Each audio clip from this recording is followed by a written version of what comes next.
অপলা হুট করে কথাটা বলে, বলে আপা, আপনার সতীন এইখানে আসার একদিন আগেই আপনি বাপের বাড়ি চলে যান কেন? তার সাথে কি আপনার সম্পর্ক খারাপ নাকি? অপলা আমার ঘরের কাজের মেয়ে, বিয়ে হয়েছিল বাচ্চা হয় না বলে তার সংসার টেকেনি, এরপর আর বিয়ে করেনি, দীর্ঘদিন ধরে আমাদের বাসায় আছে। কিন্তু অপলা হুট করে এমন কথা কিভাবে বলল? আমার সতীন মানে? সতীন কোথায় পেল সে? আমি বললাম, অপলা এদিকে আসো, তোমার সঙ্গে আমার কথা আছে। অপলা চোখে মুখে এবার ভয়ের আওয়াজ দেখা দিল, সে কেমন কাঁপছে থরথর করে। আমি ওর দিকে তাকিয়ে বললাম, কি বললে কথাটা তুমি অপলা? আমি বুঝিনি। আবার বলো। অপলা বলল, আপা থাক, আমি ভুল বুঝেছি আপা, আমার এই কথা হঠাৎ বলা ঠিক হয়নি। আমি বললাম, অপলা তুমি ভয় পাচ্ছ কেন? সত্যি বলো তো তুমি। অপলা তবুও বলে না, নানান তালবাহানা করে। ওয়াশরুমে যাব আপা, জরুরি। আমি বললাম, যাও। সে ওয়াশরুমে গিয়ে বসে থাকে, আসে না। আমি বুঝতে পারি ওর মধ্যে কোনো একটা কিন্তু আছে। অপলা হয়তো ভয় পাচ্ছে, অথবা সে মিথ্যের আশ্রয় নিয়েছিল, তাই এমন করছে। দীর্ঘ সময় পর আমি অপলাকে ডাকি। অপলা বেরিয়ে এসে তারপর কেঁদে ফেলে হাউমাউ করে, কাঁদতে কাঁদতে বলে, আপা আমি মিথ্যে বলছি, এমনি বলছি। আমি খারাপ মেয়ে, খারাপ মেয়ে বলেই তো সংসার করতে পারিনি, বাচ্চা জন্ম দিতে পারিনি, জামাই তাড়িয়ে দিছি। আপনিও তাড়িয়ে দিন আমায় আপা। আমি বুঝতে পারিনি ও ভয় পাচ্ছি, আমার স্বামী মেহেরকে ভয় পাচ্ছে। আচ্ছা, মেহের কি তাহলে গোপনে আরও একটা সংসার সত্যি সত্যি করছে? আমায় দিয়ে কি আর চলছে না? আরও 6 মাস আগে আমার দুঃসম্পর্কের এক ভাবি বলেছিল তার স্বামী নেপালের একটা ফ্লাইটে মেহেরের সাথে বসা অন্য একটা মেয়েকে দেখেছে, দেখে নাকি স্বাভাবিক মনে হয়নি, ওদের মধ্যে ক্লোজ সম্পর্ক মনে হচ্ছে। মেহের সেবার নেপাল গিয়েছিল, এটা সত্যি, তাদের অফিসিয়াল কাজের কথা বলেই গিয়েছিল। আমি ভেবেছিলাম সত্যি অফিসের কাজে গিয়েছিল সে, তার সঙ্গে একটা মেয়ে ছিল। এই কথা আমি বিশ্বাস করিনি। আমি ভেবেছিলাম ওই ভাবি এসব বানিয়ে বলছে। ভেবেছিলাম ভাবি আমার আর মেহেরের মধ্যে থাকা সুন্দর সম্পর্কটা নষ্ট হয়ে যাক। কিন্তু অপলার মুখ থেকে হঠাৎ সতীন বিষয়ক কথাটা শুনে মনে হচ্ছে মেহের গোপনে সত্যি কিছু একটা করেছে। অপলাকে আমি ধমক টমক দিলাম না, ওকে বরং কাছে টেনে আনলাম। তারপর বললাম, অপলা তোমার আমি বোনের মতো দেখি না অপলা? অপলা বলে, জি। তাহলে সত্যিটা বলো প্লিজ, কথা দিলাম তুমি কোনো বিপদে পড়বে না অপলা। অপলা এবার কান্না থামালো, তারপর আঁচলে চোখ মুছতে মুছতে বলল, আপনি যতবার বাবার বাড়ি গিয়েছেন প্রতিদিন পর পরদিন মেহের ভাইজান ওনার আর এক স্ত্রী নিয়ে আসেন। ওই স্ত্রীর নাম মুনা, তার একটা 3 বছরের মেয়ে আছে। অপলার মুখ থেকে কথাগুলো শুনে আমি ধপাস করে বিছানার উপর বসে পড়লাম। অপলা তখন বলল, আপা আমি যে এসব আপনাকে জানিয়েছি, মেহের ভাইজান এটা জানলে আমার শেষ করে ফেলবে। উনি বলেছেন আমি যেন কোনোদিন এই কথা কাউরে না বলি। আমি অপলাকে অভয় দিলাম, বললাম, কিচ্ছু হবে না অপলা, তুমি ভয় পেও না। ওকে সাহস দিলেও বাকি আমি নিজেকে নিয়ে বাকি জীবনটা এগিয়ে যেতে আর সাহস পাচ্ছি না। কেমন যেন সব কিছু ঘোলাটে মনে হচ্ছে, সব অন্ধকারে ঢেকে যাচ্ছে যেন চারপাশে। এই যে বেঁচে আছি, এই বেঁচে থাকাটাই কেমন যেন অনর্থক মনে হচ্ছে। আচ্ছা, মেহের কেন আরেকটা বিয়ে করলো? আমি তাকে সন্তান দিতে পারছি না এই জন্য? অথচ কি অবলীলায় দিনের পর দিন সে মিথ্যেগুলো বলে গিয়েছে আমায়। এতদিন বলেছে আমি ছাড়া দ্বিতীয় আর কোনো ভালোবাসা তার নেই, হবে না কোনো দিন। আমি ছাড়া অন্য কোনো নারীর হাত ছুঁয়েও দেখেনি কোনো দিন, কোনো দিন ছুবে না।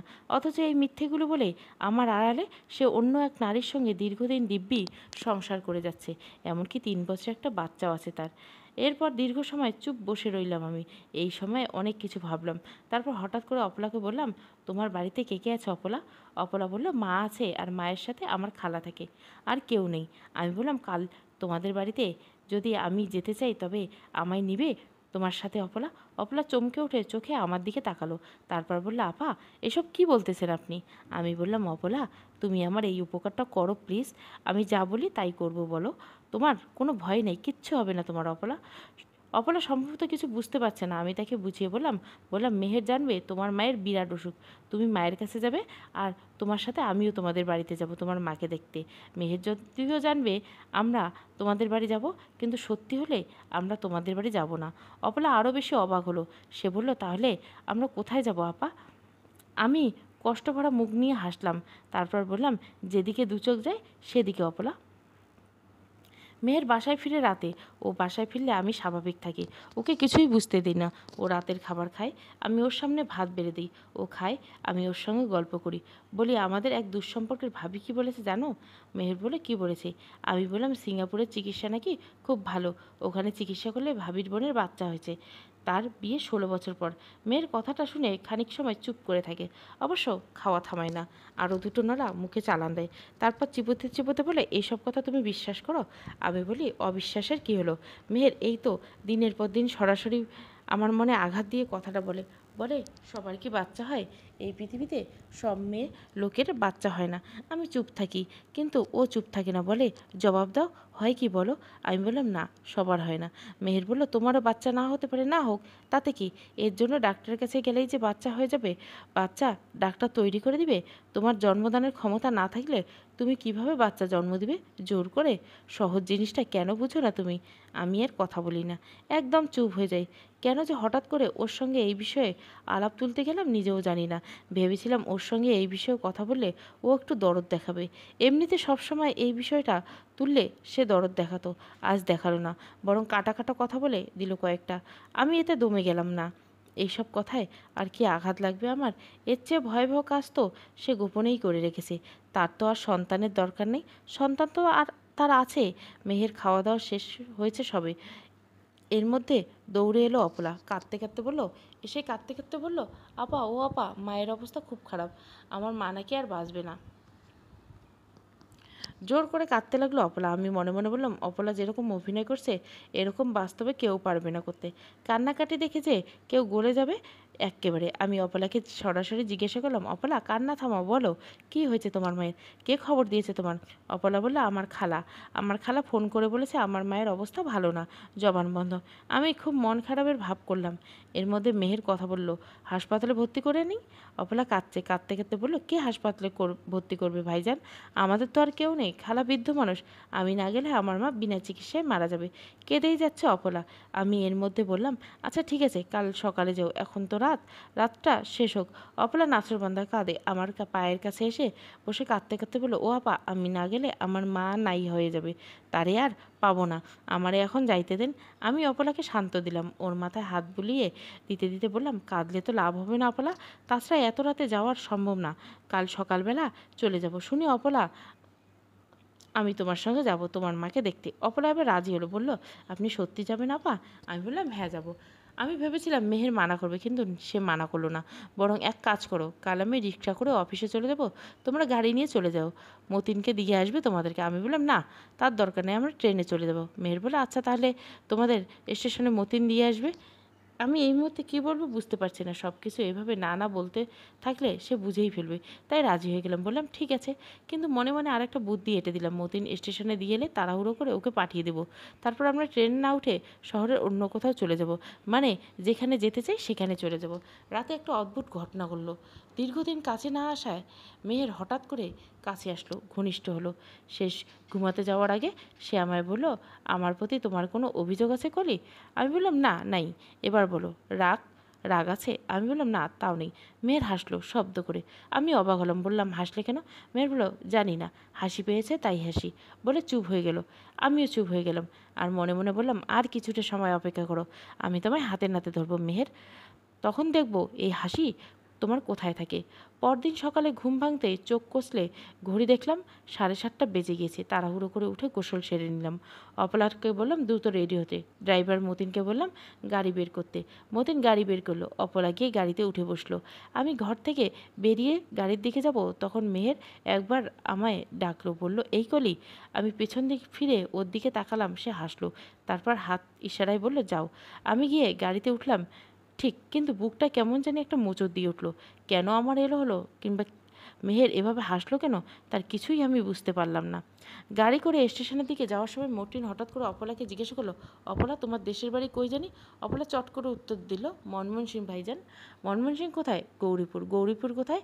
স্টেশন থেকে 15 মিনিট রিক্সার পথ, হাইটা গেলে আধা ঘন্টা। আচ্ছা, তোমার মায়ের কী অসুখ জানি?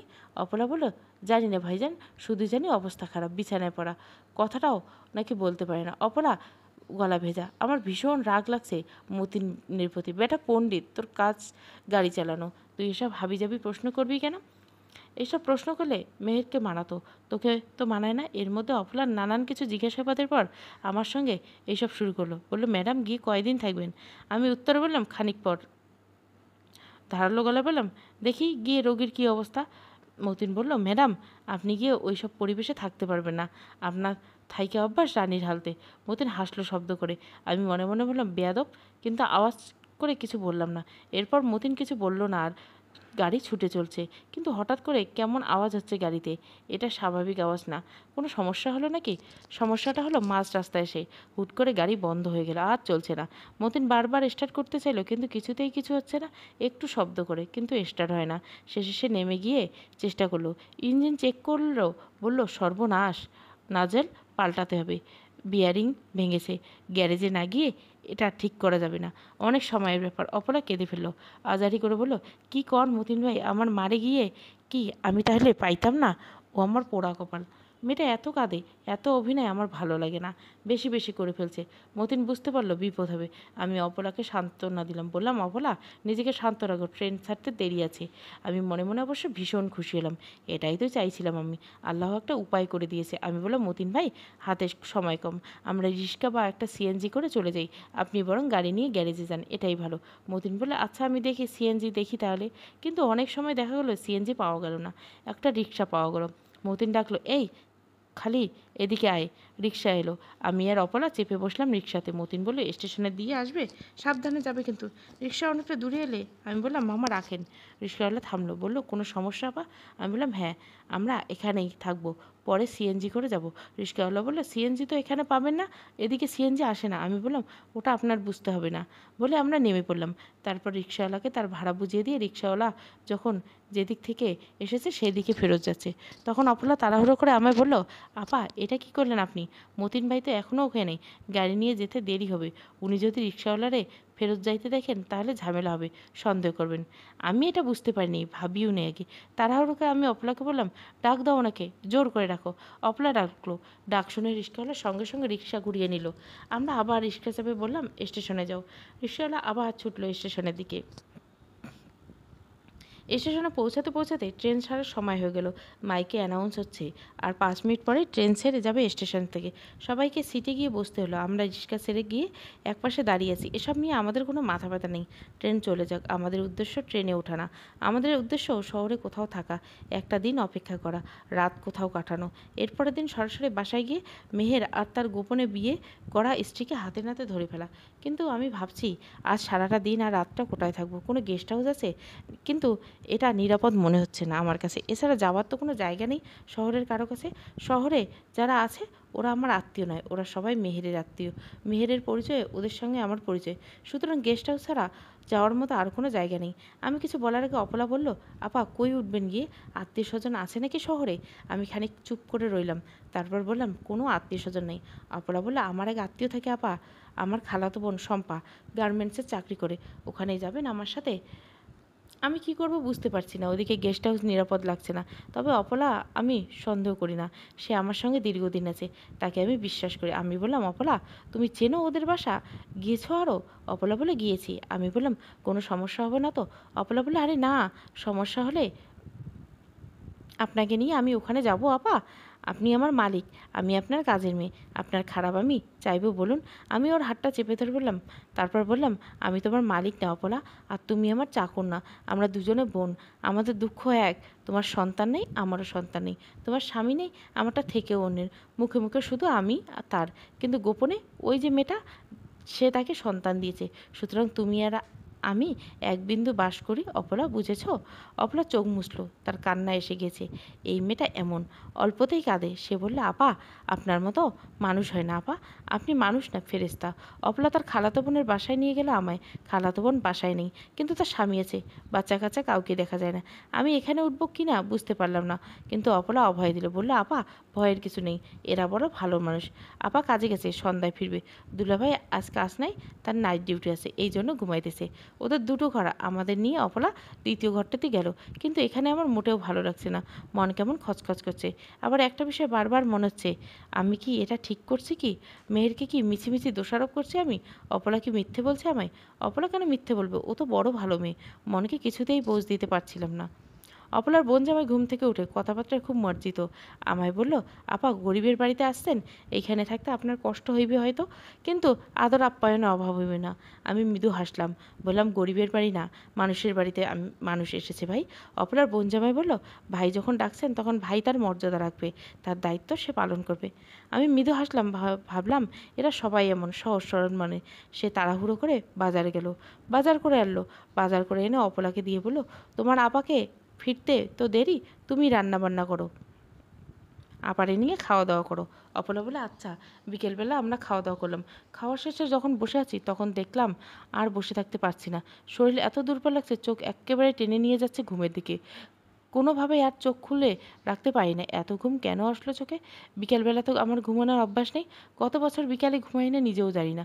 আমার ঘুম এমনিতে কম, কিন্তু আজ হঠাৎ এমন হচ্ছে কেন? এরপর কখন যে বিছানায় ঘুমিয়ে পড়ছি কিছুই জানি না। ঘুম ভাঙলো জনা কয়েক লোকের চিৎকার চেঁচামেচি শুনে। চোখ খুলতে তখন কষ্ট হচ্ছে, কিন্তু চোখ খুলেই দেখলাম আমার পাশে গুটিসুটি মেরে বসে আছে অপলার বোন জামাই। আমি ওর দিকে তাকিয়ে আঁতকে উঠলাম। আমি একটা মেয়ে মানুষ, এখানে শুয়ে ঘুমেছি, এই লোক এখানে কেন? অপলা কোথায়? অপলা, এই অপলা! আমি গলা ছেড়ে ডাকলাম। অপলার কোনো সাড়া পেলাম না। অপলার বোন জামাই হাসলো, মুচকি হেসে বলল, আপা, আমি বিরাট অভাবী লোক। আমার স্ত্রীর অপারেশন লাগে, অপারেশন করতে টাকা লাগে 1.5 লাখ। আমার 1.5 হাজারেরও মুরাদ নেই। এই যে দেখছেন না, বিকেলবেলা বাজার সদাই করে এলাম, এই টাকা আমার না। এই টাকা কে দিছে জানেন? আমি কিছু বললাম না, বলার মতো অবস্থা নেই আমার। ভয়ে আমার গলা শুকিয়ে যাচ্ছে। আমি আমার মোবাইল ফোন খুঁজছি, কিন্তু এটাও এখানে নেই, পার্সটাও নেই। পার্সে অনেকগুলো টাকা ছিল, মেরে দিয়েছে নাকি? অপলার বোন জামাই নিচ থেকে বলল, অপলা দিছে আপনারে সম্ভবত, আপনি বিরাট বিশ্বাস করেন, কিন্তু অপলা মাইয়া সুবিধার না। একটা সত্যি কথা বলি, আপনারা শুনেন আপা, অপলা বলে না তার সন্তান হয় না, এই জন্য তার জামাই তারে তালাক দিছে। কথাটা মিথ্যা। অপলার কিন্তু সন্তান আছে, মেয়ে সন্তান আছে একটা। ওই মাইয়া রাইখা সে ভিন্ন পুরুষের সাথে নোংরামি করার সময় ধরা পইরা গেছিল, তাই জামাইয়ের হাতে। জামাই তারে তখন তালাক দিয়েছে, মেয়েরে তার জামাই রাইখা দিছে। অপলার সন্তান জন্ম দিতে অক্ষম, এই কথা অপলা আপনাদের কাছে বলেছে কেন জানেন? আপনি যেন তারে আপন করে নেন, আপনি যেন তারে আপনার নিজের মতো ভাবেন, এই জন্য এই মিথ্যে কাহিনী আপনার এসে বলছে। আমি কি করব কিছুই বুঝতে পারছি না। সব বুদ্ধি হঠাৎ করে লোপ পেয়েছে আমার। আমি বললাম, অপলা এখন কোথায়? লোকটা বলল, তার দায়িত্ব ছিল আপনারা এইখানে রাইখে যাওয়া, ঘুমের ওষুধ দিয়ে ঘুম পাড়িয়ে দেওয়া। তার ডিউটি শেষ চলে গেছে। আমি চমকায় উঠলাম, বললাম, কী সব বলছেন আপনি? আমায় যেতে দেন এক্ষুনি, বলে বিছানা থেকে নেমে দরজার কাছে গিয়ে দাঁড়ালাম, কিন্তু দরজা ভেতর থেকে নয়, বাইরে থেকে আটকানো। আমি দরজা ধরে টানতে লাগলাম, কিভাবে কি করব কিছুই বুঝতে পারলাম না। এরপর দরজা কোনোভাবেই খুলতে না পারে ঘরের এদিক ওদিক খুঁজে দেখলাম আর কোনো দরজা পাই কি না। না, আর কোনো দরজা নেই এই ঘরে। এরপর খুঁজে খুঁজে একটা জানলা পেলাম, কিন্তু এই জানলা দিয়ে বের হওয়ার কোনো উপায় নেই। জানলায় শক্ত শিক দেওয়া। অবশেষে নিরুপায় হয়ে অপলার বোন জামাই এসে 2 হাত জোর করে কাঁদতে কাঁদতে বলল, আপনি আমার ভাইয়ের মতো, আপনি আমার ভাই হন, আল্লাহর দোহাই লেগে আপনি আমারে বাঁচান। অপলার বোন জামাই মোটেও নরম হলো না। সে এমনভাবে বসে আছে যেন কিছুই শুনতে পায়নি। আমি সত্যি সত্যি ওনার পায়ের কাছে পড়ে মিনতি করে বললাম, ভাই আপনি টাকা চাইলে আপনাকে আমি টাকা দিব, 1.5 লাখ না 3 লাখ দিব, আমার সব গহনা এনে দিব, তবু আমায় বাঁচান। অপলার বোন জামাই হাসলো, পা ছাড়ুন বলছি, পা ছাড়ুন, ধমকের গলায়। আমি ভয়ে পা ছেড়ে দিয়ে দূরে গিয়ে দাঁড়ালাম। সে এবার বলল, আমায় চেনেন আপনি? আমারে আপনার মেনাফেক মনে হয়, বাটপার মনে হয়? আমি কাঁদতে কাঁদতে বললাম, ভাই আপনাকে তো আমি এরকম কিছু বলিনি, আপনি ভালো মানুষ, আপনার মতো ভালো মানুষ হয় না। অপলার বোন জামাই শব্দ করে হাসলো, তারপর বললো, তাহলে চুপচাপ থাকেন, কথা বললে ভেজাল হবে, খুন করে ফেলবো আমি আপনাকে, কিন্তু চুপচাপ থাকলে জীবন ভিক্ষা পাবেন। আর আমি এক কথার মানুষ, আমার চুক্তি হয়েছে আপনার বিপক্ষে লোকের সাথে, আপনার সাথে না। চুক্তি মতো আমি কাজ করব। আপনার অনুরোধ বা টাকা পয়সা গয়নাগাটি দেওয়াতে আমার চুক্তি ভঙ্গ হইব না, বুঝলেন? ও কথা বলার শেষ করতে দরজার কাছে 2-3 জন মানুষের পায়ের আওয়াজ শোনা গেল। এর সঙ্গে প্রায় সঙ্গে সঙ্গে ওদের গলাও শোনা গেল। একটা গলা মেহেরের। মেহের বলল, এইখানে নাকি, এই ঘরে? এরপর যে গলাটা শোনা গেল ওটা অপলার। অপলা বলল, হা ভাইজান, এই ঘরে। আমি তালা দিয়ে আটকাই গেছি, যেন এখান থেকে সরে যেতে না পারে, বলে বাইরে থেকে দরজা খুলে দিল অপলা। দরজা খুলতে ভেতরে এলো মেয়ের, সাথে অপলা মতিনও আছে ওদের সঙ্গে। মেহেরকে দেখে আমি কাঁদতে কাঁদতে বললাম, আমি কিছু না জানি না মেহের, ওরাই নাটক সাজিয়েছে, আমায় ফাঁসিয়ে দিয়েছে, আমি এসবের সাথে যুক্ত না। মেহের আমার কাছে এসে আমার গালে জোরে একটা চড় বসিয়ে দিল। তারপর বিশ্রী ভাষায় কয়েকটা বকা দিয়ে বলল, কতদিন ধরে ওর সঙ্গে তোর সম্পর্ক? বাপের বাড়ি যাওয়ার কথা বলে বলে এখানে আসিস, তাই না? এবার আমার রাগ হলো, মাথা খারাপ হয়ে এলো আমার। আমি চিৎকার করে বললাম, মেহের, মুখ সামলে কথা বলো তুমি। কাকে কি বলছো তুমি? বুঝে শুনে বলছো? হিসাব করে কথা বললো বলছি। মেয়ের এবার আমার চুল টেনে ধরলো। তারপর অপলাকে বললো, অপলা, তুই সত্যিটা বল, সব খুলে বল। অপলা এবার মুখ খুলো। সে বলল, আপা বললো আমি যেন মিথ্যে করে আমার মায়ের অসুখের কথা বলি, আপনার কাছে যেন বলি আমার মায়ের জবানবন্ধ মা মারা যাবে, হাসপাতালে নিতে হবে তারে, আমি ছাড়া মায়ের আর কেউ নেই। এসব বলে আপনার কাছ থেকে বাড়িতে যাবার ছুটি নেই। তারপর আপা নাকি আমার সাথে আমাদের বাড়ি যাবে। আমার তখনই সন্দেহ লাগে আপারে। সন্দেহ কেন লাগে জানেন স্যার? মেয়ের বলে, কেন? কারণ আপনি যখন অফিসে, তখন আপা কার সাথে যেন ফোনে কথা বলেছে 2 দিনের মধ্যে যেভাবেই হোক তার বাসায় এসে থাকবে। কেন থাকবে জানেন স্যার? মেহের বলল, কেন? অপরা কেঁদে বলল, এই মেয়ে এত ভয়াবহ খারাপ তা কখনোই আমি ভাবিনি। এত নাটক সে করতে পারে, এত মিথ্যে বানাতে পারে। অপলা কাঁদতে কাঁদতে বলল, ভাইজান কীভাবে বলবো এই লজ্জার কথা? আপা এই লোকের সাথে চুক্তি করছে। এই লোকটা বলছে আপনি নাকি সন্তান দানে অক্ষম, পিতা হইতে পারবেন না কোনো দিন, কিন্তু আপার সন্তান দরকার এই লোকের সঙ্গে। মেহের গর্জন করে বলল, চুপ কর অপলা, চুপ কর। সবগুলোরে খুন করে ফেলাবো আমি, সবগুলোরে। বলে আমার দিকে চোখ লাল করে তাকালো সেই। আর দাঁত কটমট করে বলল, এই দেখ হারামজাদি, কি বলে দেখ। তখন মেহের আমার চুল টেনে ধরে আছে। আমি ছুটতে চাইছি তার কাছ থেকে, কিন্তু পারছি না। অপলা বলে, ভাইজান আমার কোনো দোষ নাই। স্টেশন পর্যন্ত আইসা আপা আমারে 10,000 টাকা দিছে। এরপর বলছে তুই বাড়ি চলে যাও অপলা, আমি তোর সঙ্গে যোগাযোগ করব। আমি ফোনে যা যা বলবো তুই তাই তাই করবি। কিন্তু আমি আপনার সাথে বেইমানি কীভাবে করব ভাইজান? আপনার টাকার বেতন হয় আমার, আপনার খাই পড়ি, তাই আপার কথা নামাই না আমি গোপনে তারে অনুসরণ করি। এরপর এই ঘরে আপা ঢুকলে দরজা তালা দিয়ে আটকায় রেখে তাড়াহুড়ো করে আপনার কাছে আসি। আইসে সব সত্যি বলি, খবর দেই আপনারে। অপলার বানাওয়াট কথা শুনে অবাক হলাম। আমার পার্সে 10,000 টাকা ছিল, এই টাকা নিয়েছে তাহলে সে? আমি অপলার মুখের দিকে ঘৃণা ভরা চোখে তাকালাম। তারপর বললাম, অপলা, তোমাকে না আমি নিজের বোনের মতো দেখতাম, নিজে যা খেতাম তা তোমায় দিতাম। আজ তুমি আমার সঙ্গে এভাবে বিশ্বাসঘাতকতা করলে, এভাবে নোংরা অপবাদ দিলে আমার উপর। ছি! চোখ থেকে টপ টপ করে জল নামছে আমার। কিন্তু অপলা পাল্টা কথা শোনালো আমায়। বললা, আপা আপনি সবসময় ভালো মানুষের রূপ ধরেছিলেন, কিন্তু আসলে আপনি ভালো মানুষ না, আপনি একটা শয়তান। এমন সুখের সংসার ছাইরা কেউ এরকম পাপ করে আপা? ভাইজান তো এখনও আপনারে কিছু করেনি। অন্য পুরুষ হলে কচু কাটা দিত। মেহের অবশ্য এসবে মনোযোগ দিত না। সে অপলার বোনজামাইয়ের দিকে তাকালো। তারপর বলে, এই হারামির বাচ্চা, তোর নাম কি? পরিচয় কী তোর? অপলার বোনজামাই বলল, বকেন কেন? আপনার খাই না, আপনার ঘরে থাকি। মতিন ওখানে ছিল। সে সঙ্গে সঙ্গে ওই লোকের ঘাট চেপে ধরে দিয়ে বলল, জানি মারে ফেলল হারামজাদা, সামান্য পথের লোক হইয়া মেয়ের সাহেবের স্ত্রীর সাথে ইটিস পিটিস করস। তোরে 14 শিখে না বললে তোর শিক্ষা হবে না। অপলার বোনজামাই থরথর করে কেঁপে উঠল। মতিন এবার বলল, স্যারের কাছে তোর নাম বল। সে এবার তার নাম বলল, সুলতান। আমার নাম সুলতান মিয়া।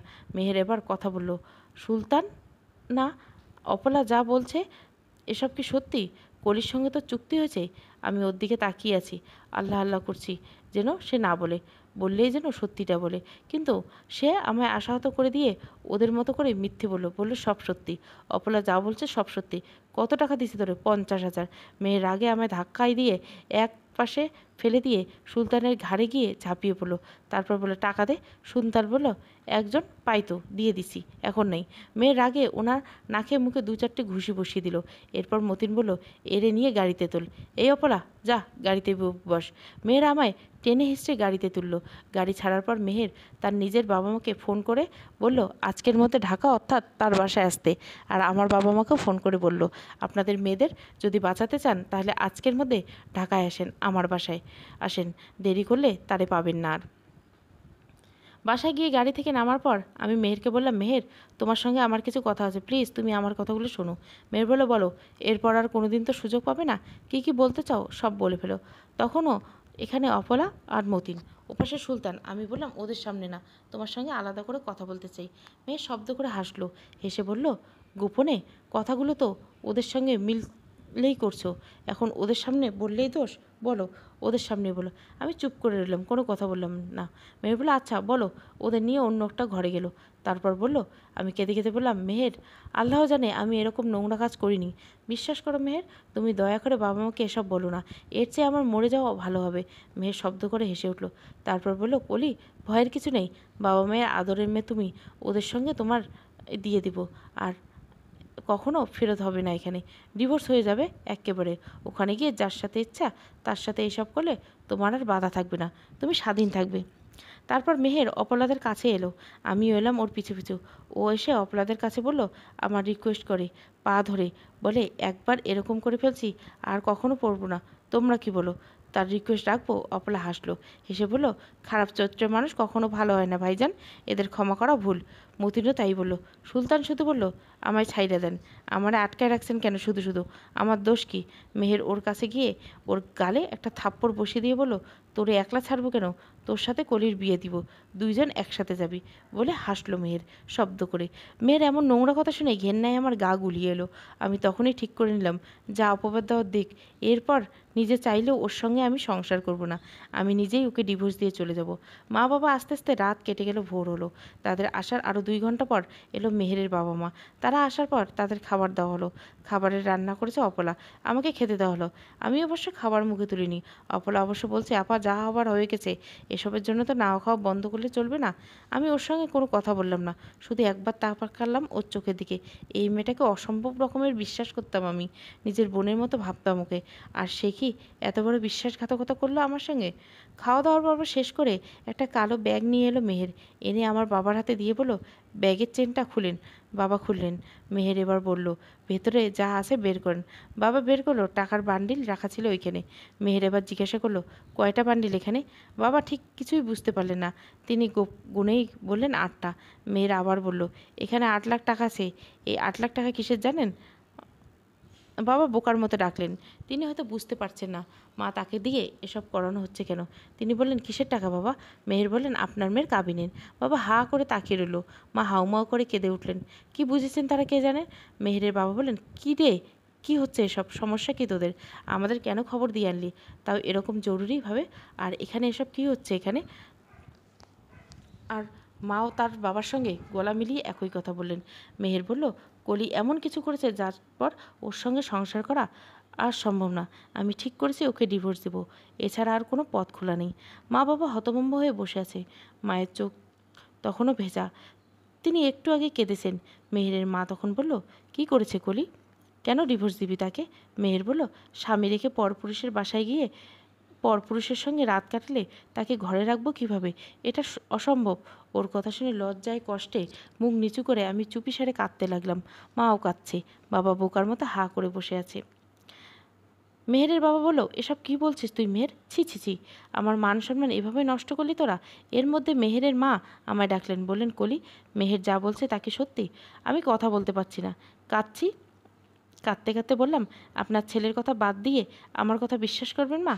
করবেন না, আমি জানি। মেহের বলল, মা অপলাকে জিজ্ঞাসা করো কি কি ঘটেছে, মতিনকে জিজ্ঞাসা করো, এমনকি যার সঙ্গে কুকর্ম করেছে এই শয়তান এখানে আছে তার কাছে জিজ্ঞাসা করো, ওরাই সব বলবে। কলি দোষ করেছে, কুকর্ম করছে, সে তো আর স্বীকার করবে না মা, এটা তো বোকারাও বুঝে। মেহেরের মা সবার আগে জিজ্ঞাসা করলো অপলা, বললেন, অপলা তুমি এই বিষয়ে কিছু জানো? অপলা বলল, জানি খালাম্মা।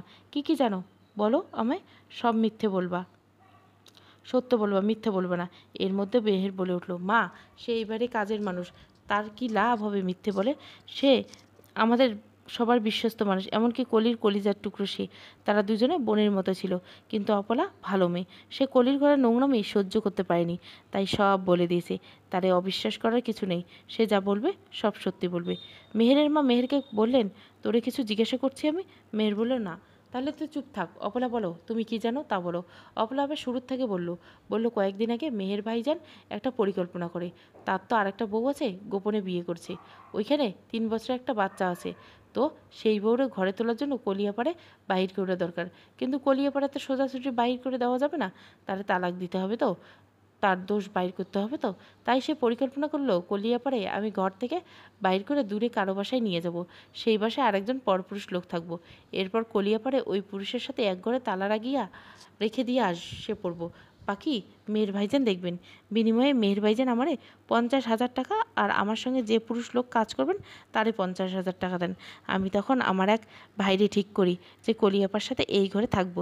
এরপর মেহের ভাইজানের বুদ্ধিমতো আমি কলিয়াপাড়ে নিয়ে আমাদের বাড়িতে যাবার কথা বলে ওই বাসায় যাই। ওইখানে নিয়ে খাবারের সাথে ঘুমের ওষুধ খাইয়ে আপাকে ওইখানে রেখে ঘরের দরজা তালা দিয়ে আমি এসে পড়ি।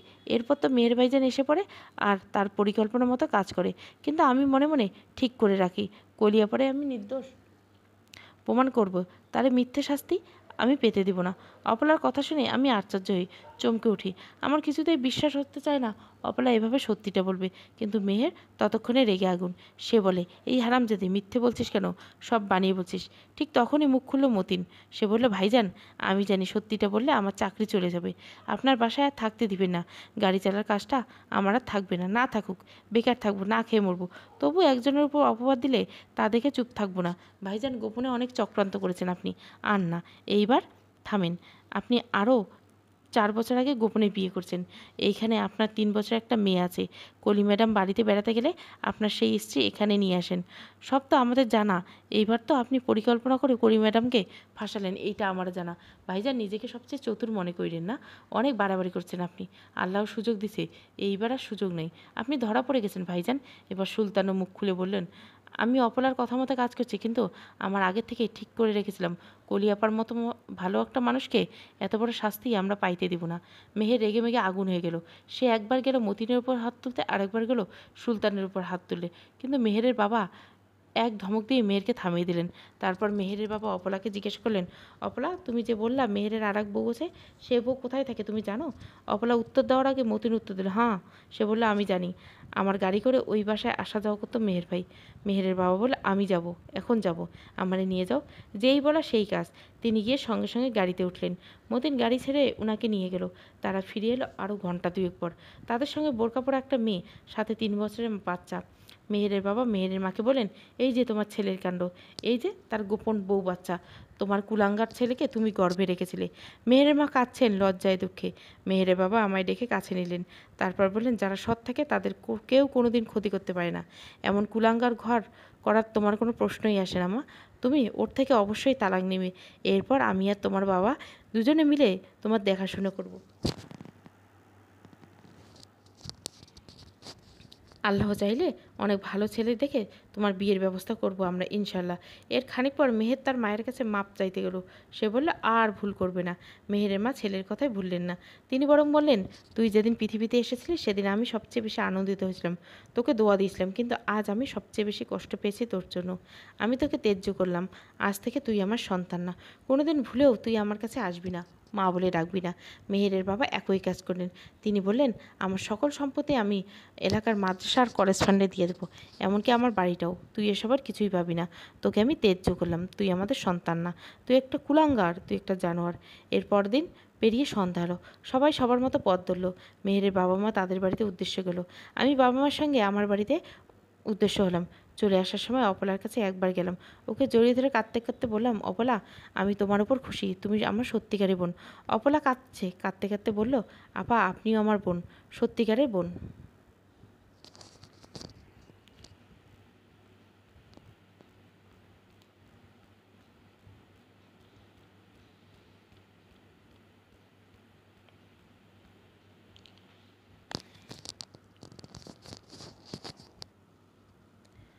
তারপর রাত,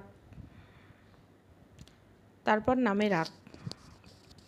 গল্পটা ভালো লাগলে অবশ্যই লাইক, শেয়ার এবং সাবস্ক্রাইব করবেন। Thank you for watching.